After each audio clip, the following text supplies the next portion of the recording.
moving into a Muslim country, hospitality is major.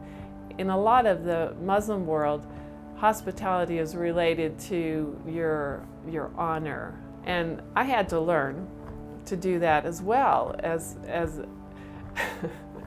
many times people would come to our house any time of the day, sometimes at night, and you literally have to drop everything. It's not the American way. You know, in America, you've got your appointment at 2 o'clock, and if someone shows up at your door at 10 till 2 or whatever, sorry, you know.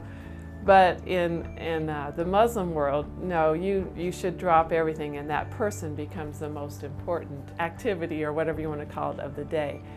I've learned too that as a believer then, to simply love them and try to follow the rules of the culture so that I can be a witness in that. And God opened up some great doors through that too, because one time when it was close to Christmas, I invited them all to our house. And of course I had different Christmas decorations around, and I explained the meaning, the spiritual meaning behind most of those traditions that we have. And then I said, and here is the story. It was just all a part of the tradition. So I read the Christmas story from the Bible to them, and right away it sparked an interest from some of the women. They said, it is so neat that in your religion it seems like the men and women are equal. I said, yeah. And it seems like you know as much about your faith as, you know, the men do. Is that right? Well, yes, that can be the way it is. And oh, it seems like you really have a love in your family for one another. I don't know, you know, they kept going on and on through what they had said just from that one little Christmas tea. But it helped develop the relationship with those women to talk about spiritual things. And I just thank the Lord for that type of an opportunity. I feel like as a woman, especially in a Muslim culture,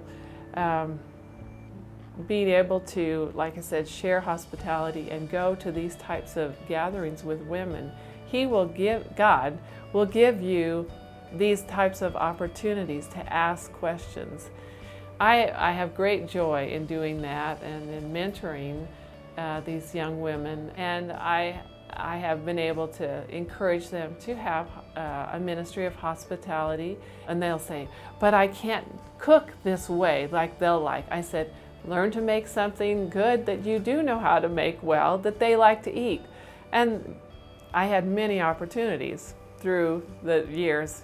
It's been almost 20 years that we've served in this country, to have people at our home, made tons of food, tried to keep people happy, provide an environment for them to hear the gospel.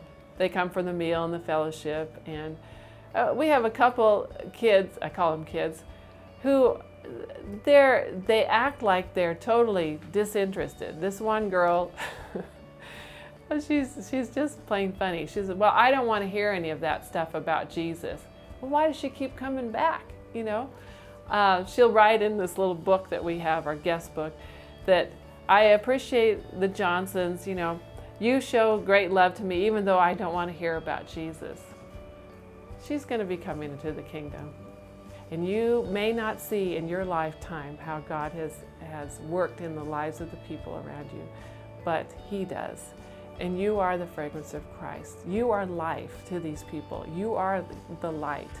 And if I can provide an atmosphere where people can hear the gospel, where we can show the Jesus film or another type of film like Magdalena, providing a way for people to hear the gospel, that may be one of my main callings, is providing that atmosphere.